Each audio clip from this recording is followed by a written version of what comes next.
ဖတ်ရှုနားဆင်တစ်နှစ်တာနှုတ်ကပတ်တမန်တရားအစီအစဉ်မှကြိုဆိုပါရစေ။ဒီကနေ့ဖတ်ရှုနားဆင်ရမယ့်နှုတ်ကပတ်တမန်ကျမ်းစာတော်မြတ်ကတော့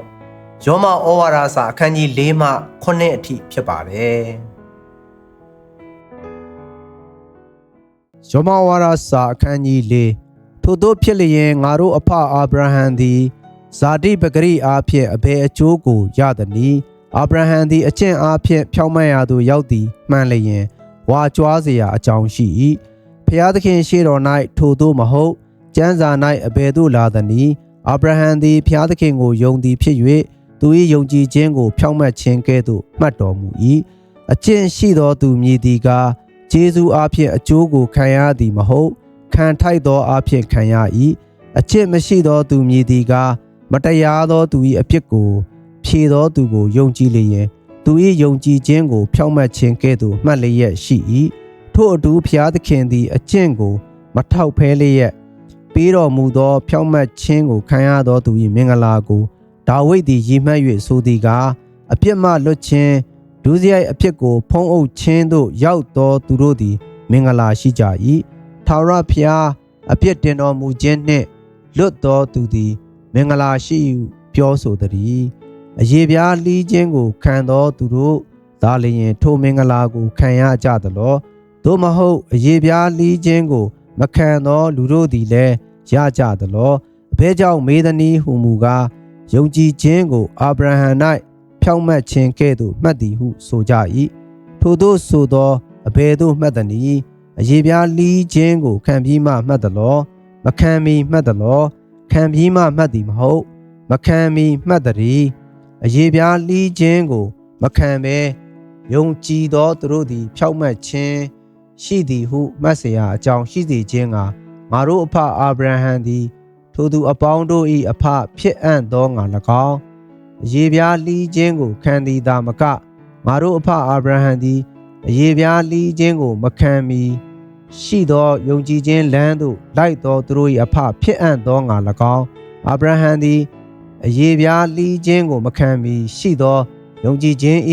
ဖြောင့်မတ်ခြင်းတစိ့ဒီဟုသောအယေပြားလှီးခြင်း၏လက္ခဏာကိုခံရသည်ထိုမှတပါဤလောကကိုအမွေခံစေမည်ဟုဂရိတော်ကိုအာဗြဟံမှစသောသူ၏မျိုးနွယ်တို့သည်ပညတ်တရားအဖြစ်ရကြသည်မဟုတ်ယုံကြည်ခြင်း၏ဖြောင့်မတ်ခြင်းအဖြစ်ရကြ၏အကြောင်းမူကားပညတ်တရားနှင့်ဆိုင်သောသူတို့သည်အမွေခံဖြစ်သည်မှန်လျင်ယုံကြည်ခြင်းတရားကိုပယ်ပြီးဂရိတော်လည်းအချီးနှီးဖြစ်၏ပညတ်တရားသည်ကားအမျက်ဒေါသနှင့်ဆက်ဆိုင်၏ပညတ်တရားမရှိလျင်လွန်ကျူးခြင်းအပြစ်မရှိထို့ကြောင့်ဂရိတော်သည်ပညတ်တရားနှင့်ဆိုင်သောအမျိုးအနွယ်တို့၌ပြည့်စုံသည်သာမကအာဗြဟံ၏ယုံကြည်ခြင်းတရားနှင့်ဆိုင်သောသူတို့၌ပြည့်စုံလျက်အာဗြဟံ၏အမျိုးအနွယ်အပေါင်းတို့၌ပြည့်စုံမည်အကြောင်းကျေးဇူးတော်ကြောင့်ဖြောင့်မတ်ရာသို့ရောက်စေခြင်းကယုံကြည်ခြင်းတရားကိုသာအမိပြု၍ရောက်နိုင်၏ငါသည်သင်ကိုလူမျိုးအများတို့၏အဖဖြစ်စေဤဟုကျမ်းစာ၌လာသည်နှင့်အညီထိုအာဗြဟံသည်ကားသေလွန်သောသူတို့ကိုရှင်စေတော်မူထသောမဖြစ်သေးသောအရာတို့ကိုဖြစ်သောအရာကဲ့သို့မှားထားတော်မူသောဘုရားသခင်သည်ဟုသောကိုယ်တိုင်ယုံကြည်သောဘုရားသခင်ရှေ့တော်၌ခတ်သိမ်းသောငါတို့၏အဖဖြစ်သည်သင်၏အမျိုးအနွယ်သည်ထိုသို့ဖြစ်လိမ့်မည်ဟုသောဗျာဒိတ်တော်အတိုင်းမိမိသည်လူမျိုးအများတို့၏အဖဖြစ်မည်ဟုမျှော်လင့်เสียအကြောင်းမရှိဘဲလျက်ယုံကြည်၍မျှော်လင့်လေ၏ယုံကြည်အားကြီးသည်ဖြစ်၍မိမိအသက်သည်အနှစ်100လောက်ရှိသဖြင့်မိမိကိုယ်သည်အသေးကဲ့သို့ရှိကြောင်းကို၎င်းမိမိခင်မောစာရာ၏ဝမ်းသည်သေကြောင်းကို၎င်းမအောင်မေယုံမားသောစိတ်နှင့်ကင်း၍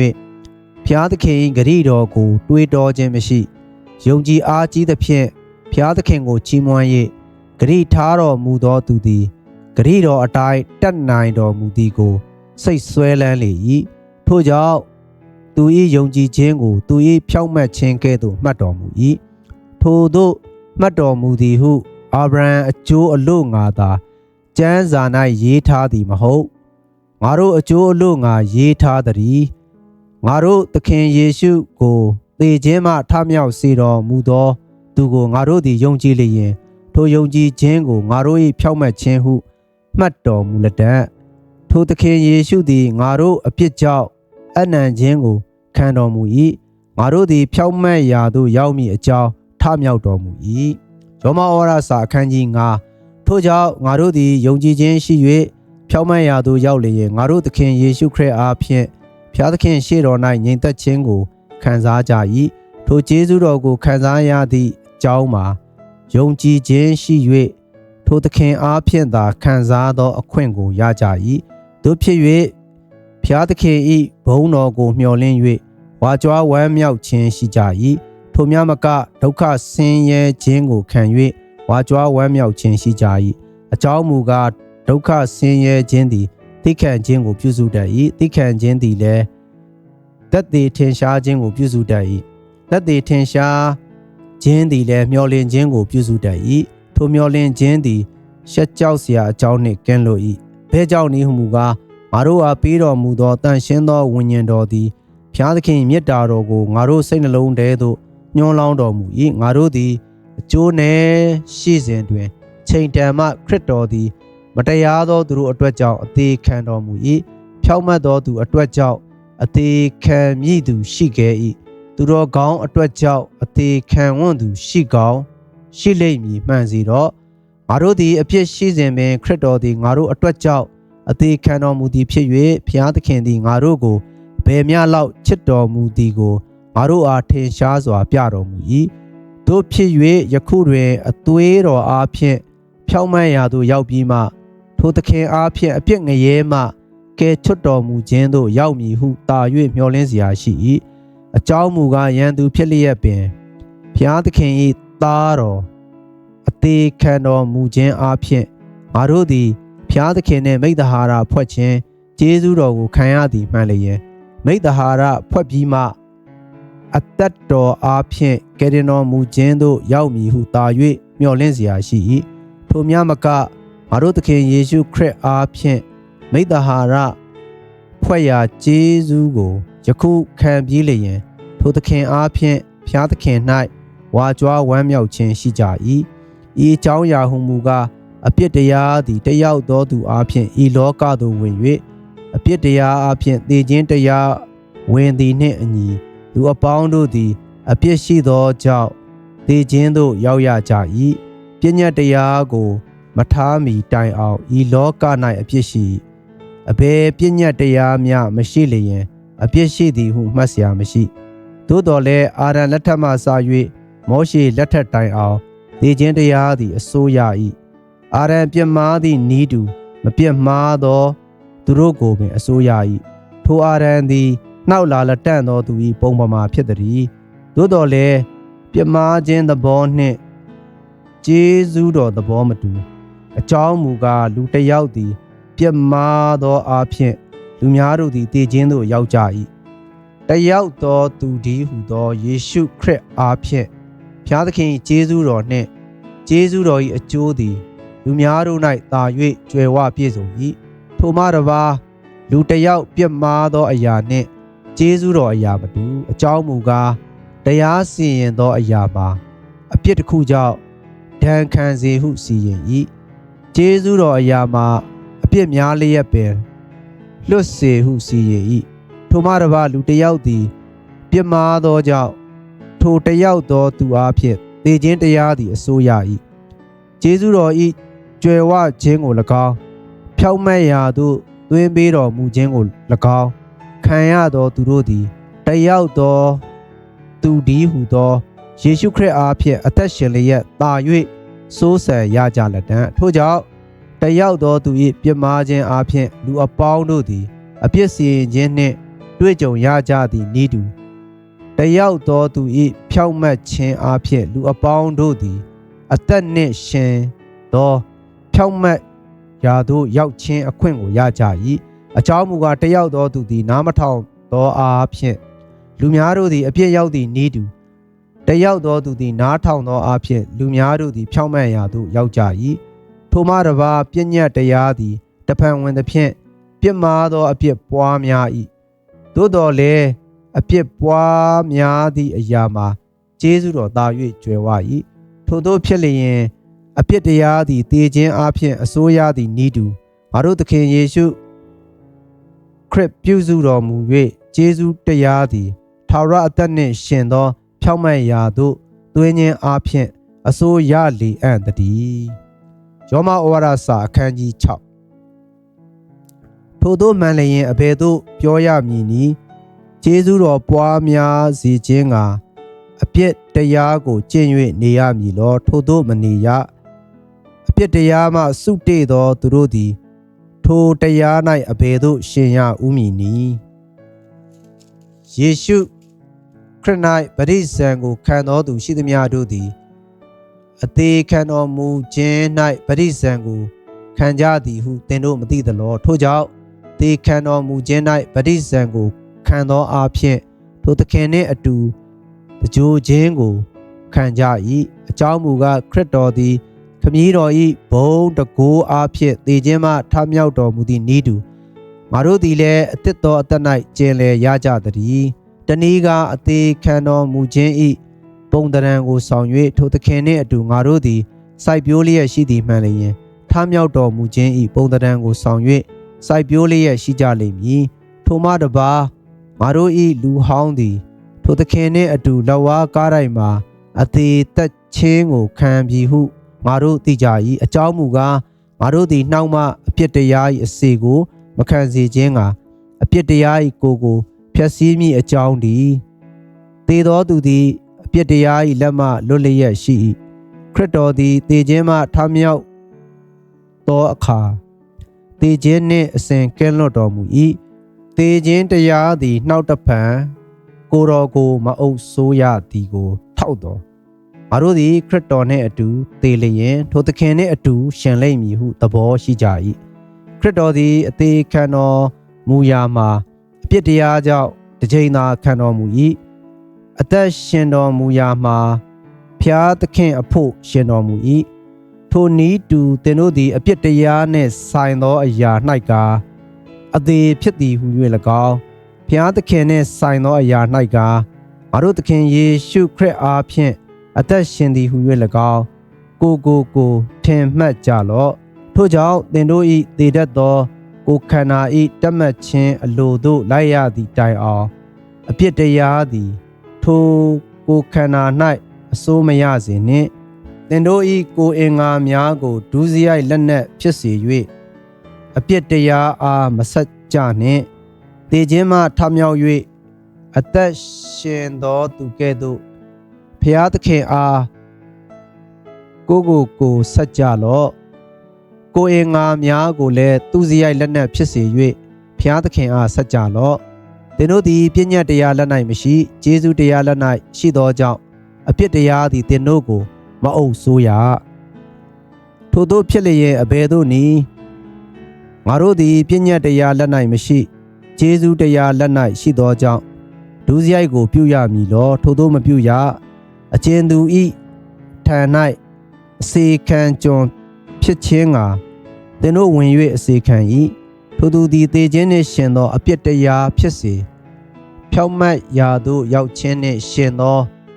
နားထောင်ခြင်းတရားဖြစ်စေသင်တို့၏သခင်ဖြစ်သည်ကိုမသိကြသလောသင်တို့သည်အပြစ်တရား၏ကျွန်ဖြစ်ဖူးတော်လဲယခုတွင်ခံခဲ့ပြီးသောဩဝါဒနီးဥပဒေသစကားကိုစေတနာစိတ်နှင့်နားထောင်ကြသည်ဖြစ်၍ဘုရားသခင်ကျေးဇူးတော်ကြီးလာပေ၏သင်တို့သည်အပြစ်တရား၏လက်မှလွတ်ကြပြီဖြစ်၍ဖြောင့်မတ်ခြင်းတရား၏ကျွန်ဖြစ်ကြ၏ထို့သောငါဆိုသောသင်တို့တွင်ဇာတိပဂရိအတိုင်းဉာဏ်နည်းသောကြောင့်လောကီဝေါ်ဝါဒအားဖြင့်ဆိုသည်သင်တို့သည်မိမိတို့ကိုယ်ခန္ဓာများကိုအာရမအလို့ငါညဉ့်ညူးခြင်းတရားအာရမတရား၌တွင်၍ကျွန်ခံစေဘူးသည့်နည်းတူယခုမှာကိုယ်အင်္ဂါများကိုတန်ရှင်းခြင်းအလို့ငါဖြောင့်မတ်ခြင်းတရား၌တွင်၍ကျွန်ခံစေကြလော့သင်တို့သည်အပြစ်တရား၏ကျွန်ဖြစ်စဉ်ကာလဖြောင့်မတ်ခြင်းတရား၏လက်မှလွတ်ကြ၏ယခုသင်တို့ရှက်ကြောက်သောထိုအကျင့်တို့ကိုကျင့်စဉ်အခါဘယ်အကျိုးကိုရကြသနည်းထိုသို့သောအကျင့်သည်သေခြင်း၌လမ်းဆုံးသည်ယခုမူကားသင်တို့သည်အပြစ်တရား၏လက်မှလွတ်၍ဘုရားသခင်၏ကျွန်ဖြစ်ကြသည်နှင့်အညီ တန်ရှင်းခြင်းအကျိုးကိုရကြ၏အဆုံး၌လည်းထာဝရအသက်ကိုရကြလိမ့်မည်အပြစ်တရား၏အခကသေခြင်းပေသည်ဖျားသခင်ပေးတော်မူသောဆုကျေးဇူးတော်ကငါတို့သခင်ယေရှုခရစ်အားဖြင့်ထာဝရအသက်ပေသည်ယောမဝရစာအခန်းကြီး9ပြည့်ညက်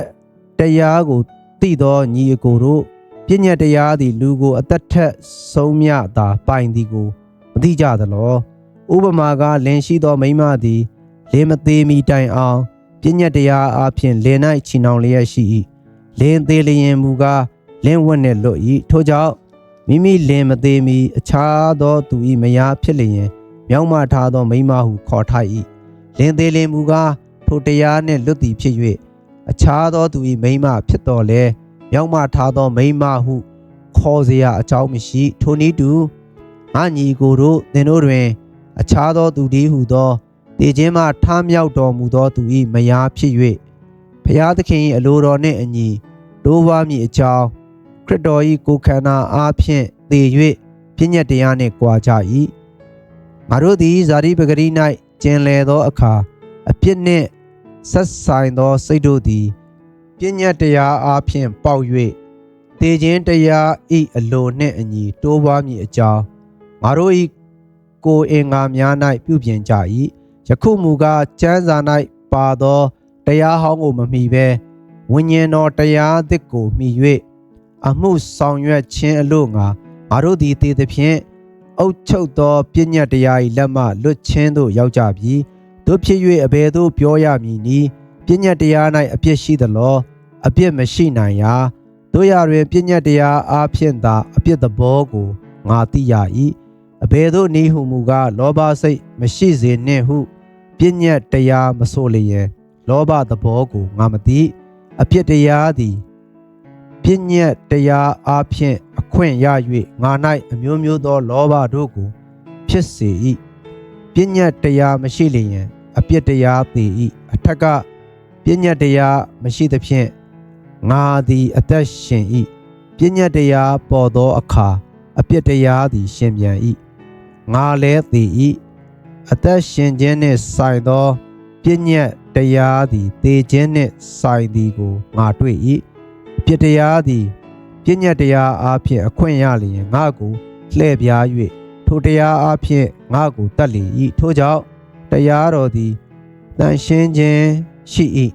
ပြည့်ညက်တရားလည်းတန်ရှင်းခြင်းဖြောင့်မတ်ခြင်းကောင်းမြတ်ခြင်းရှိ၏တို့ဖြစ်လျင်ကောင်းမြတ်သောအရာသည်ငါ၌သေခြင်းအကြောင်းဖြစ်သလောမဖြစ်နိုင်ရာအပြစ်တရားသည်မိမိသဘောကိုထင်ရှားစေခြင်းငါကောင်းမြတ်သောအရာအဖြစ်ငါ၌သေခြင်းကိုပြု၍သေခြင်းအကြောင်းဖြစ်၏ထို့သောဖြစ်သောကြောင့်အပြစ်တရားသည်ပြည့်ညတ်တော်အားဖြင့်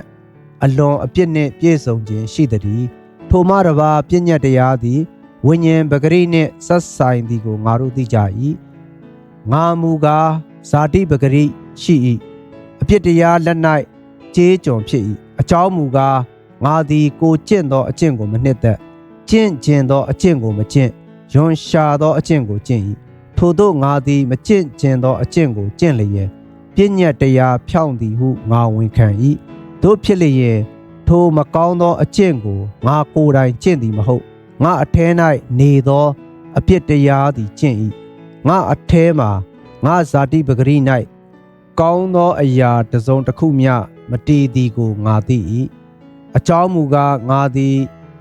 ကျင့်ကျင်သောစိတ်ရှိတော်လဲကောင်းစွာကျင့်တတ်သောအခွင့်ကိုရှာ၍မတွေ့နိုင်ငါသည်ကျင့်ကျင်သောအကျင့်ကောင်းကိုမကျင့်ကျင်သောအကျင့်ဆိုးကိုကျင့်၏ထို့သောငါသည်မကျင့်ကျင်သောအကျင့်ကိုကျင့်လျင်ငါကိုယ်တိုင်ကျင့်သည်မဟုတ်ငါအထဲ၌နေသောအပြစ်တရားသည်ကျင့်၏ထို့သောကောင်းသောအကျင့်ကိုငါကျင့်ကျင်သောအခါမကောင်းသောအကျင့်ကိုကျင့်စေတတ်သောတရားကိုငါတွေ့၏ငါသည်အတွင်းလူအားဖြင့်ဘုရားသခင်၏ပြည့်ညတ်တရားတော်ကိုနှစ်သက်၏သို့တော်လည်း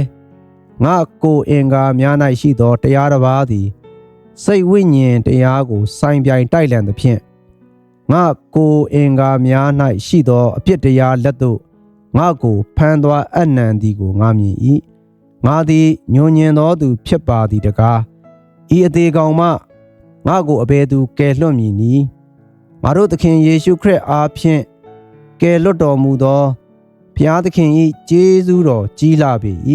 ထိုသောစိတ်ဝိညာဉ်အားဖြင့်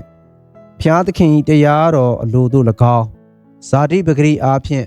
အပြစ်တရားအလိုသို့၎င်းငါလိုက်တတ်၏ဒီကနေ့ဖတ်ရှုနားဆင်ခဲ့ရတဲ့နှုတ်ကပတ်သမ္မာကျမ်းစာတော်မြတ်ကတော့ယောမဩဝါဒစာအခန်းကြီး၄မှအခန်းကြီး9အထိဖြစ်ပါတယ်ကြားနာတော်သူအပေါင်းဘုရားသခင်ကောင်းကြီးပေးပါစေ